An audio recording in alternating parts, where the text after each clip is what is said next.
Hello दोस्तों, कैसे हैं आप सब। आज की हमारी कहानी है नालायक देवरानी।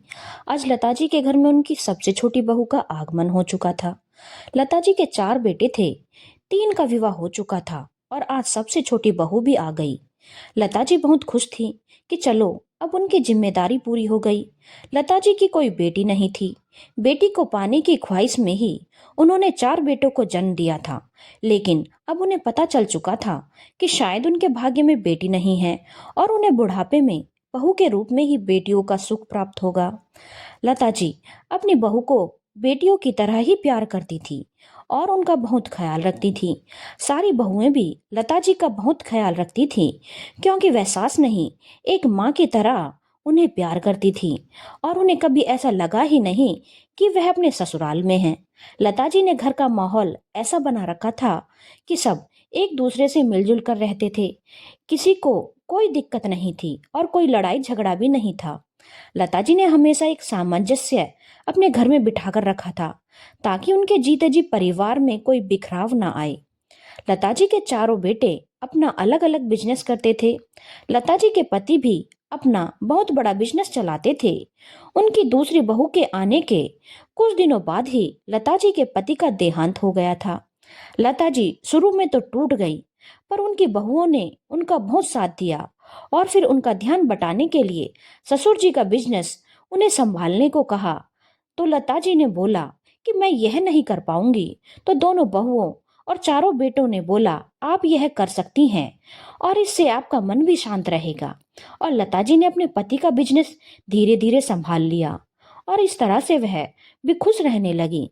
लता जी के पति ही सारे घर की जिम्मेदारी संभालते थे। उनके बेटों का उन्होंने अलग अलग बिजनेस करवा दिया था और सबके बिजनेस अच्छे चल रहे थे और घर भी उनका काफी बड़ा था, जिसको उन्होंने सोच समझ कर बनाया था, जिसमें उन्होंने 4 अलग अलग फ्लैट निकाल रखे थे और साथ ही एक बहुत बड़ा घर था जिसमें करीब 10 कमरे थे। दो दो कमरे हर बेटे को और 2 कमरे लता जी और उनके पति के लिए थे। यह सब एक ही बाउंड्री में था। लता जी और उनके पति ने काफी सोच समझकर इस तरह का घर बनवाया था, ताकि उनके बाद उनके बेटों में कोई लड़ाई झगड़ा ना हो और वह आसपास ही साथ साथ रहें। इसलिए चारों फ्लैट बिल्कुल बराबर एक से बने हुए थे। लता जी और उनके पति का यह कहना था कि जब तक साथ रह सकते हैं हम इस घर में रहेंगे, उसके बाद सब अपने अपने फ्लैट में प्यार मोहब्बत से रहना, कोई लड़ाई झगड़ा कभी नहीं होगा। सब बेटों का बिजनेस भी समय रहते लता जी और उनके पति ने अलग अलग करवा दिया था, ताकि उनके बीच में कभी कोई मनमुटाव ना हो और सब अपना अपना कमा खा रहे थे। क्योंकि लता जी का संयुक्त परिवार था, तो घर का सारा खर्चा लता जी और उनके पति ही चलाते थे। अपने व्यक्तिगत खर्च बच्चे खुद उठाते थे। इस तरह से बहुत अच्छे से इनका परिवार चल रहा था। किसी को किसी से कोई शिकायत नहीं थी। लता जी ने बहुओं पर कोई रोक टोक नहीं की थी। हर काम के लिए नौकर थे और किसी के ऊपर किसी काम का अतिरिक्त बोझ भी नहीं था। कुल मिलाकर बहुत ही अच्छा और प्यारा परिवार था। अब अपने सबसे छोटे बेटे की शादी करने के बाद लता जी को ऐसा लगा कि उन्होंने गंगा नहा लिया और सबसे छोटी बहू के घर आ जाने के बाद उसकी प्यारी सूरत देखकर तो लता जी मानो खुशी से फूली ही नहीं समा रही थी। उन्हें लग रहा था कि उनका परिवार आज पूरा हो चुका है। बस उनके परिवार को किसी की नजर न लगे। बाकी की 3 बहुएं भी बहुत खुश थी। यह अब सारी देवरानी जेठानी मिलकर बहुत मजे करेंगे और हमेशा साथ साथ रहेंगे। लेकिन लता जी की छोटी बहू बस देखने में खूबसूरत थी, लेकिन वह मन की बहुत काली थी, जिसे कोई समझ नहीं पाया था और किसी को यह आभास भी नहीं था कि छोटी बहू के रूप में घर में एक घर फोड़ू प्रवेश कर गया है, जो इस घर को बर्बाद करके रख देगा। और कुछ ही दिनों में छोटी बहू ने अपना असली रंग दिखाना शुरू कर दिया। सबसे पहले तो छोटी बहू ने इस बात पर हल्ला मचाया कि बाकी भाभीियों के रूम में बहुत अच्छा इंटीरियर है, मेरे रूम में क्यों नहीं है। यह तो जानबूझकर किया गया है, क्योंकि वह सब चालाक हैं और मेरा पति बेवकूफ। इस तरह की बातें लता जी के घर में पहली बार किसी बहू ने की थी। छोटी बहू की बातें सुनकर लता जी को पहली बार बहुत गुस्सा आया। उन्होंने अपने छोटे बेटे सुमित की तरफ देखा। सुमित की हिम्मत नहीं हुई अपनी पत्नी शिखा से कुछ भी कहने की, क्योंकि वह बहुत ही तेज जबान की थी। मीठा मीठा बोलकर अपने मुंह से मीठा जहर निकालती थी। सुमित ने बेबसी से माँ की ओर देखा तो माँ को समझ में आ गया कि शिखा किसी को कुछ नहीं समझती, ना ही अपने पति को। भी उन्हें अपने छोटे बेटे के लिए भी तरस आ गया था। आज लताजी के घर में पहली बार ऐसी घर तोड़ने वाली बातें हुई थी। उन्होंने उसे तुरंत वहीं पर समाप्त कर देना सही समझा। नहीं तो उनका इतना अच्छा परिवार जो आज तक मिलजुल कर रह रहा था बिखर जाता। इसीलिए उन्होंने थोड़ा सख्त होना जरूरी लगा। उन्होंने बहुत ही सख्त आवाज में अपनी छोटी बहू शिखा से बोला, तुम्हारी हिम्मत कैसे हुई ऐसी बातें करने की? इस घर में कभी किसी बहू के साथ कोई भेदभाव नहीं हुआ है। और रही इस घर की बात, तो यह घर मेरा है और इसमें सबके लिए बराबर के 2 रूम हैं और इस घर का सारा खर्चा मैं उठाती हूँ अपने पैसों से। लेकिन अपने व्यक्तिगत खर्चे बेटे बहू स्वयं उठाते हैं। शायद सुमित ने तुम्हें बताया भी होगा। तो सबको एक जैसे 2-2 रूम शादी के बाद मिले थे। अब किसने अपने रूम में क्या इंटीरियर करवाया, यह उनका अपना फैसला है और उन्होंने अपने पैसों से करवाया है। तुम्हें भी वैसे ही रूम दे दिया गया जैसे बाकी बहुओं को दिया गया था। अब तुम उसमें जो करवाना चाहो करवा सकती हो, लेकिन इसके लिए बाकी बहू को ताना मारने की जरूरत नहीं। लेकिन लताजी जितना समझ रही थी, छोटी बहू उतनी शैतान नहीं थी, बल्कि उससे कहीं ज्यादा शैतान थी। उसने बोला, क्या मैंने देखा था कि बाकी जेठानियों ने अपने पैसों से इंटीरियर करवाया है? वैसे भी जो बहू पहले आती है वह ससुराल का अधिक से अधिक पैसा हड़प लेती है। मैं नहीं मानती कि अपने पैसों से करवाया है, बल्कि उसके पैसे आपने ही दिए होंगे। तो मुझे भी मेरे रूम में इंटीरियर चाहिए और मैं अपने पैसे नहीं खर्च करने वाली। आपको उसके पैसे देने पड़ेंगे और मैं कुछ नहीं सुनना चाहती। ऐसा कहकर वह अपने रूम में चली गई। आज पहली बार लताजी से इस तरह के लहजे में किसी बहू ने बात की थी। लताजी की बाकी बेटे और बहू को बहुत जोर का गुस्सा आ रहा था और सुमित चुपचाप बुत बनकर खड़ा था। बड़े भाई ने सुमित को बहुत लताड़ा कि तेरी बीवी की हिम्मत कैसे हुई माँ से ऐसी बात करने की? तूने उसे इस घर के नियम कायदे बताए नहीं। माँ ने कभी किसी बहू के ऊपर कोई बंदिश नहीं लगाई, लेकिन इसका मतलब यह नहीं कि कोई भी बहू माँ को कुछ भी उल्टी सीधी बातें सुना देगी। सुमित के पास बड़े भाई की बातों का कोई जवाब नहीं था। लता जी सुमित की मजबूरी समझ रही थी। मछली बहू को तो इतना गुस्सा आया कि वह बर्दाश्त ही नहीं कर पाई कि घर की छोटी बहू ने उसकी प्यारी सास को इतनी बातें सुना दी और वह सीधे छोटी बहू के रूम में घुस गई और उसे अच्छे से खरी खोटी सुनाने लगी कि तुम्हारी औकात नहीं है मम्मी जी को कुछ भी बोलने की। तुम्हें पता भी है क्या है मम्मी जी के बारे में? कल तो तुम आई हो और आज तुम इस घर पर अपना हुक्म चलाने लगी।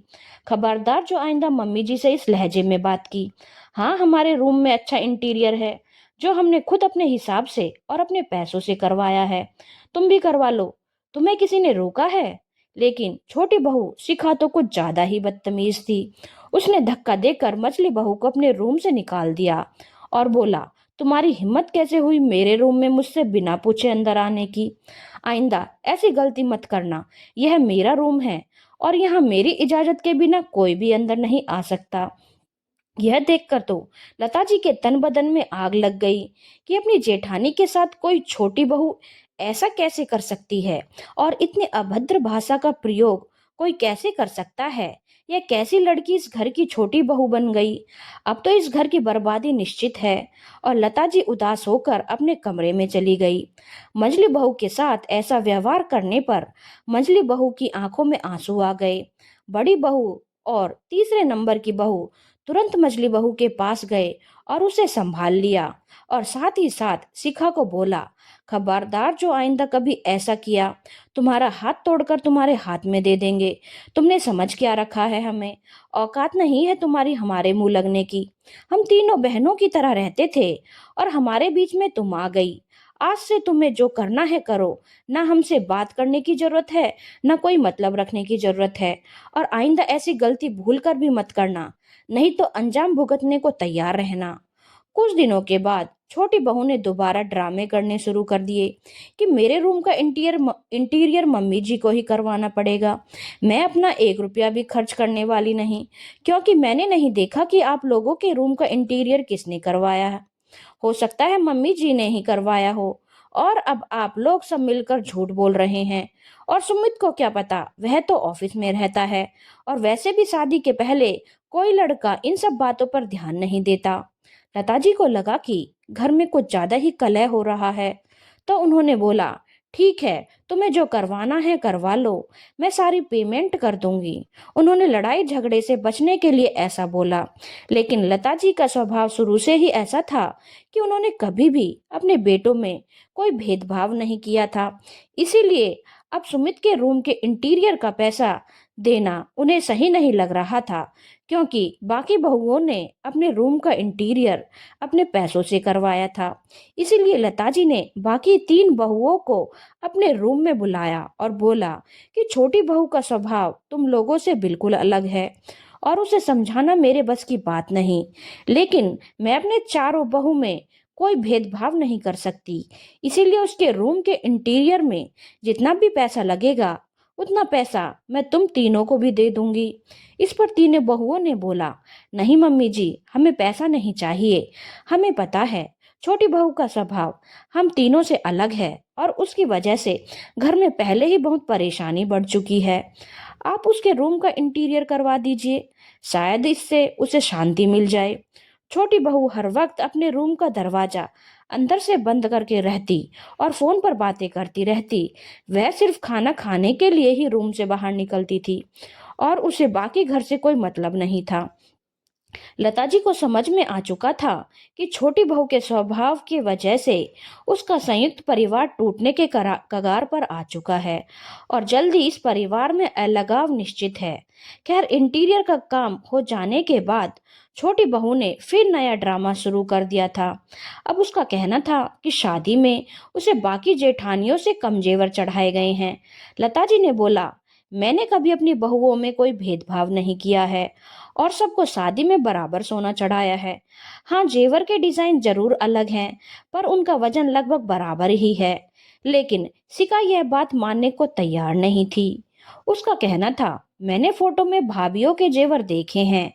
बाकी भाभीियों के जेवर मेरे जेवर से बहुत ही ज्यादा भारी हैं, जो कि फोटो में साफ पता चल रहे हैं।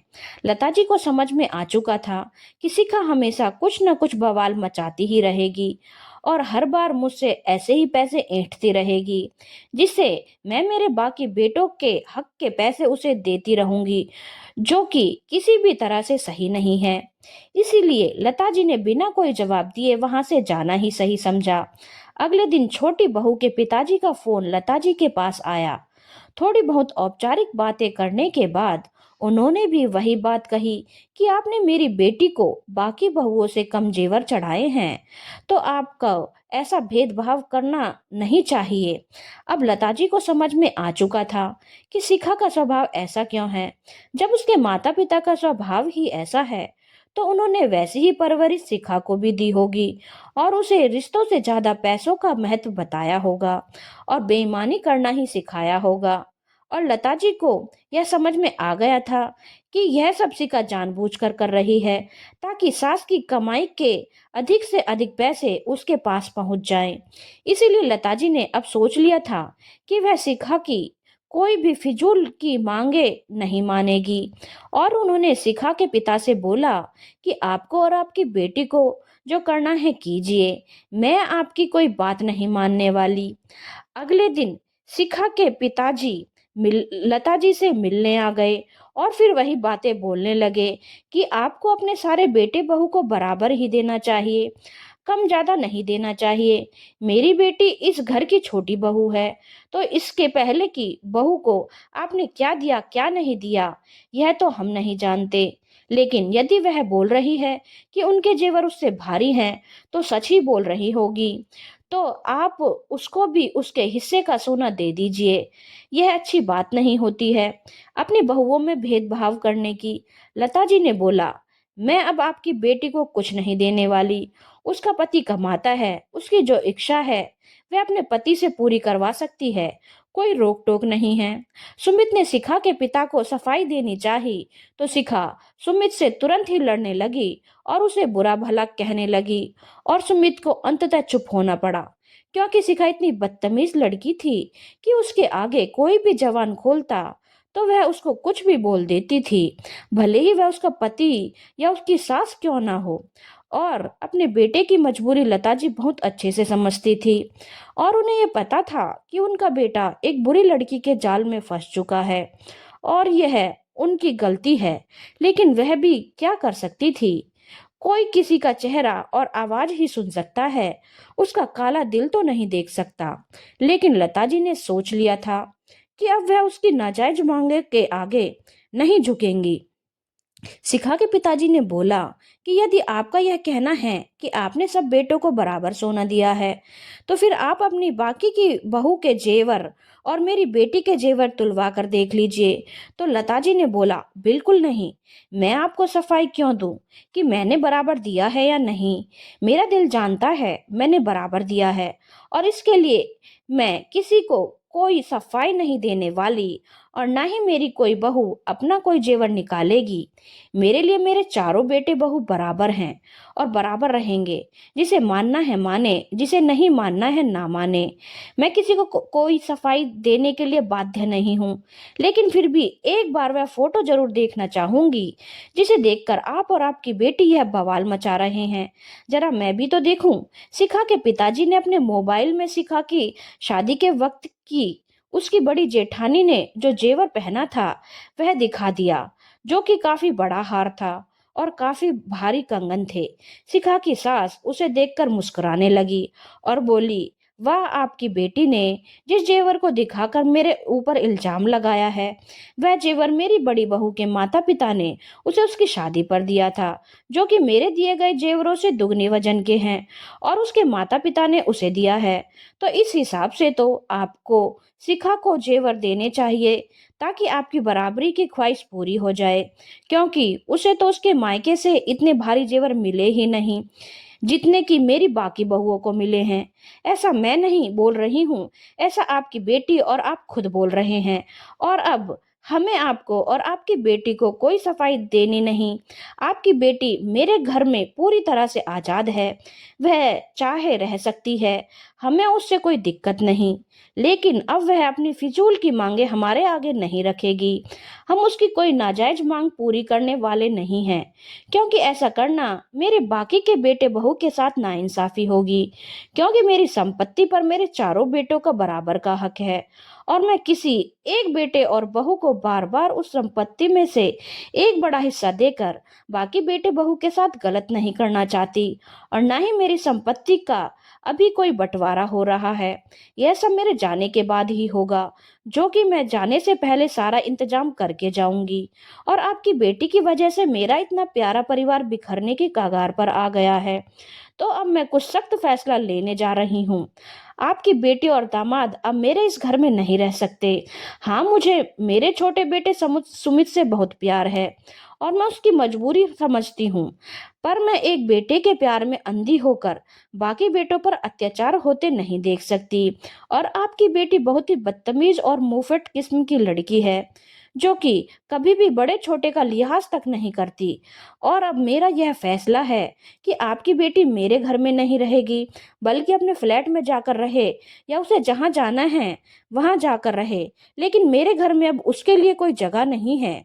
इस पर शिखा ने तो नक्कर कहा, अरे वाह, ऐसे कैसे? बाकी के बेटे बहू आपके घर में आराम से रह रहे, आपके खर्चे पर पल रहे और खाएं, और मैं और मेरा पति अपने फ्लैट पर रहें ताकि अपना खर्चा भी खुद चलाएं और फ्लैट का किराया भी हाथ से चला जाए।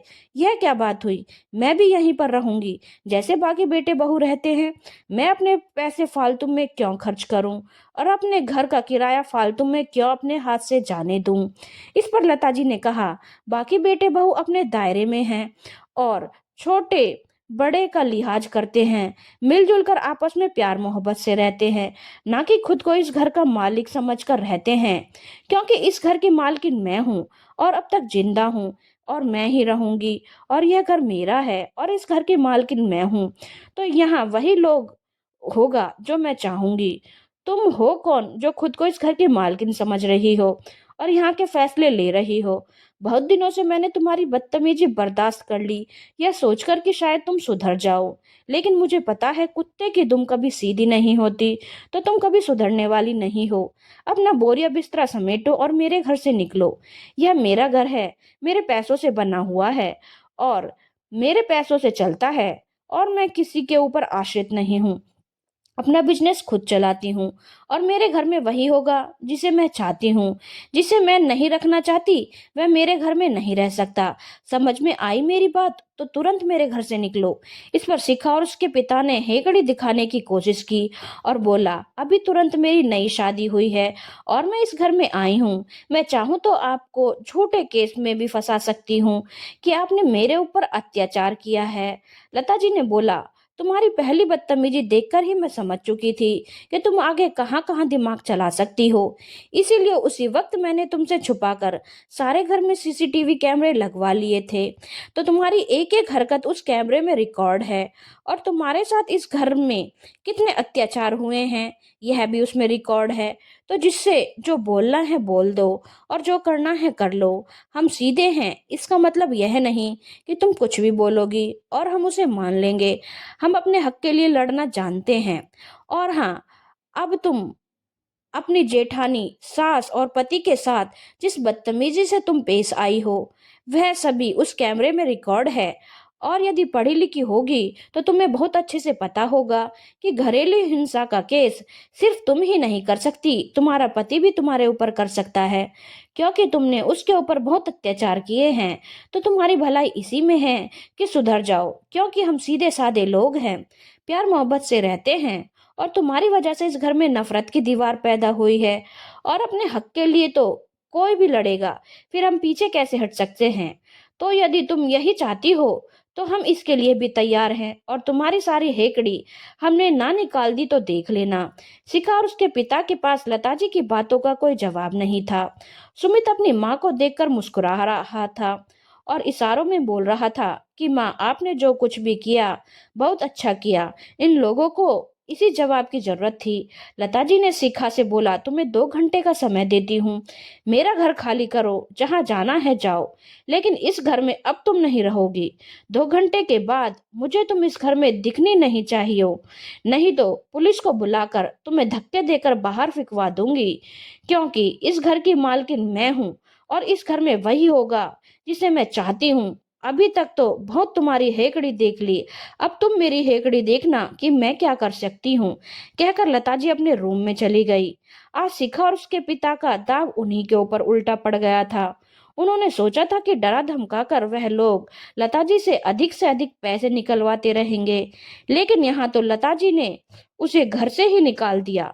सुमित का फ्लैट किराए पर लगा हुआ था, जो कि तुरंत खाली नहीं होता। मजबूर होकर शिखा और सुमित को एक किराए के घर में शिफ्ट होना पड़ा। कहाँ शिखा ने लता जी से अधिक पैसे ऐंठने की सोची थी और कहाँ उसे खुद किराए के घर में आना पड़ा। उस घर में तो वह ऐश की जिंदगी जी रही थी। हर काम के लिए नौकर चाकर थे। दिन भर एसी रूम में पड़ी रहती थी। घर खर्च के नाम पर भी कोई खर्चा नहीं था। अब तो घर का किराया भी दो और अपना खर्चा भी खुद चलाओ। अब ऊंट पहाड़ के नीचे आ चुका था। धन्यवाद दोस्तों। अगर आपको कहानी अच्छी लगी हो तो चैनल को लाइक, शेयर और सब्सक्राइब करना ना भूलें।